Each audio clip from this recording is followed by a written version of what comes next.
Hello दोस्तों, कैसे हैं आप। मैं वीरेंद्र स्वागत करता हूं आपका अपने चैनल में। डाइटिंग का नाम सुनते ही मन में भूखे रहने का ख्याल आता है, पर दोस्तों डाइटिंग का मतलब भूखे रहना नहीं, अपने भोजन को शरीर और उसकी एक्टिविटी के हिसाब से संतुलित करना होता है। आज का वीडियो पूरा देखें। आज के वीडियो में मैं आपको डाइट से रिलेटेड बहुत ही अहम जानकारियाँ देने वाला हूँ, जिससे आपका नज़रिया हमेशा के लिए बदलने वाला है और आप कम बजट में ही अपने घर के खाने को इस्तेमाल करके एक अच्छी बैलेंस डाइट बना पाएंगे। तो दोस्तों पहले हम ये जान लें कि जो हम भोजन खा रहे हैं उससे हमें डेली के काम करने के लिए ऊर्जा मिलती है, पर प्रॉब्लम तब आती है जब हम जितनी ऊर्जा हमें चाहिए उससे ज़्यादा ऊर्जा खा रहे हैं और अतिरिक्त ऊर्जा हमारे शरीर में फ़ैट के रूप में जमा हो जाती है। और यही कारण है कि हमारे शरीर बेढंगे हो जाते हैं, क्योंकि ऊर्जा खाने की प्रक्रिया तो बहुत ही आसान होती है, और पर जब ऊर्जा को बर्न करने की बात आती है समस्या तभी होती है, क्योंकि हम उतनी ऊर्जा बर्न नहीं कर पाते हैं। हमारी एक्टिविटीज़ कम हो गई है, लग्जरी लाइफस्टाइल है और ऑफिस में भी हम लोग मोस्टली बैठे ही रहते हैं। तो दोस्तों आइए मैं आपको बताता हूँ हेल्दी डाइट कैसे बना सकते हैं, ज़्यादा माप तोल ना करके सिंपल तरीक़ों से, और फिर आप उसमें थोड़ा फेर बदल करके कैसे अपने वज़न को घटा या बढ़ा सकते हैं। हमारे वज़न को बढ़ाने घटाने में सबसे अहम रोल कार्बोहाइड्रेट, प्रोटीन्स और फैट्स का होता है, जो हम भोजन के द्वारा लेते हैं। हमारा भोजन मुख्यतः इन तीनों से ही बना होता है। इसमें से कार्बोहाइड्रेट वाला भोजन हमारे शरीर में बहुत ही जल्दी जाकर ऊर्जा में बदल जाता है, और हमारे इंडियन भोजन में सबसे ज़्यादा इसी का इस्तेमाल होता है, जैसे चावल, रोटी, आलू। ये कार्बोहाइड्रेट के मुख्य सोर्स हैं। हमारे भोजन में इनका अधिक इस्तेमाल होने से हमारे शरीर में तो ऊर्जा ज़्यादा बन रही है, पर हम उसका इस्तेमाल नहीं कर पा रहे हैं, इसीलिए वो फैट के रूप में शरीर में जमा हो रही है। दूसरा न्यूट्रिएंट प्रोटीन की बात करें तो ये एक बहुत ही कमाल का न्यूट्रिएंट है।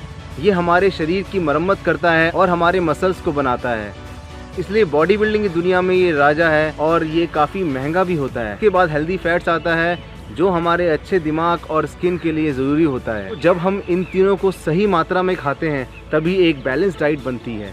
अगर आप घर का खाना खा रहे हैं तो फैट की ज़्यादा चिंता ना करके अगर आप सिर्फ प्रोटीन और कार्बोहाइड्रेट को ही ठीक मात्रा में संतुलित कर लेते हैं तो इसके ज़बरदस्त रिजल्ट आते हैं। तो अपनी हम इस डाइट में कार्बोहाइड्रेट और प्रोटीन पर फोकस करने वाले हैं, जो हमारे लिए गेम चेंजर होंगे। जो मैं कॉमन लोगों के लिए बॉडी ट्रांसफॉर्मेशन फिटनेस सीरीज़ लेकर आया हूं, उस डाइट में हम प्रोटीन से 2.5 से 3 गुना कार्बोहाइड्रेट रखने वाले हैं, और इस डाइट को हम कम खर्च में ही घरेलू खाने का इस्तेमाल करके ही बना सकते हैं। जैसे कि अगर हम 100 ग्राम प्रोटीन ले रहे हैं तो 250 से 300 ग्राम कार्बोहाइड्रेट होगा, कुछ हेल्दी फैट्स होंगे। दोस्तों आइए मैं आपको एक उदाहरण देता हूँ कि कैसे मैं अपने लिए एक हेल्दी डाइट बनाता हूँ। दोस्तों मेरी हाइट 5'7" है और मेरा करंट वेट 64 kg पिछले 3 महीनों से चल रहा है। मैं जो डाइट यूज़ कर रहा हूँ और जो एक्सरसाइजेस कर रहा हूँ वो मेरे इस वेट को और मसल मास को मेंटेन किए हुए हैं। तो आइए मैं आपको अपनी डाइट का एक सैंपल देता हूँ ताकि आप भी अपनी डाइट खुद बना सकें। मैं ब्रेकफास्ट में 2 रोटी, 1 कप सब्ज़ी और 3 साबुत उबले अंडे लेता हूँ। 2 रोटी में लगभग 40 ग्राम कार्ब्स और 3 उबले अंडों में लगभग 18 ग्राम प्रोटीन होता है। तो इस मील से मुझे लगभग 40 ग्राम कार्बोहाइड्रेट और 25 ग्राम प्रोटीन मिल जाता है। फिर लंच में मैं 1 कटोरी चावल और आधी कटोरी राजमा, दालें या छोलों का इस्तेमाल करता हूँ। 1 कटोरी चावल के अंदर 150 ग्राम चावल आ जाता है। कटोरी वही होती है जो आम घरों में सबके पास होती है, और 150 ग्राम चावल में मैं वाइट राइस का इस्तेमाल करता हूँ।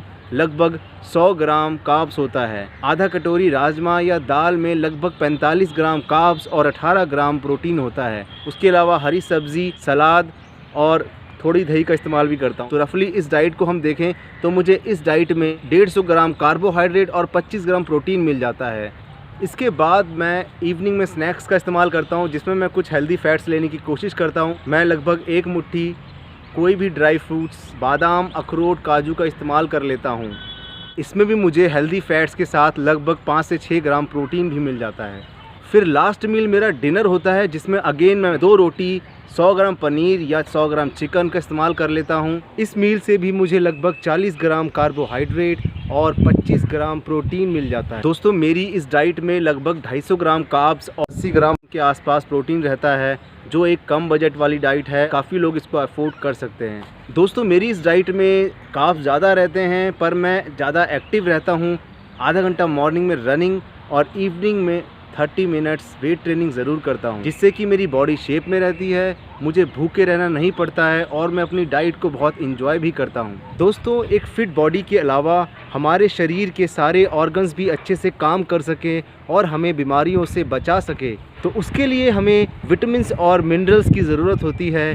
ये बहुत ही कम मात्रा में हमारे शरीर को चाहिए होते हैं, पर इनके बिना एक हेल्दी बॉडी असंभव होती है। इसीलिए मैं अपनी डाइट में फलों का इस्तेमाल भी करता हूँ और अलग अलग सब्जियों का इस्तेमाल भी करता हूँ। और जिनका वज़न ज़्यादा है मैं उनको सजेस्ट करूँगा कि वो अपनी डाइट में कार्बोहाइड्रेट प्रोटीन से डबल रखने की कोशिश करें और कॉमन मैन फिटनेस सीरीज़ के सभी प्रोग्राम्स अच्छे से फॉलो करें, तो ज़बरदस्त रिज़ल्ट आने वाले हैं। तो आप अपने खाने में हरी सब्जियां, सैलड का ज़्यादा इस्तेमाल करें, तो आपको भूखे रहने की फीलिंग भी नहीं होगी और इनमें कैलोरी भी कम होती है। अगर आप अपने खाने का पैटर्न लगभग एक सा रखें, तो आप कुछ ही दिनों में ट्रैक करके ये जान जाएंगे कितना खाना आपके वज़न को मेंटेन किए हुए है, और उसके बाद आप उसको कम ज़्यादा करके अपने वज़न को बढ़ा या घटा सकते हो। तो दोस्तों आई होप कि आपको डाइट से रिलेटेड जानकारियाँ मिल गई होगी। हेल्दी खाइए और कॉमन मैन फिटनेस को फॉलो करते रहिए। Transform your mind and body with me. Thanks for watching. Please like and subscribe my channel. No shortcuts, only मेहनत।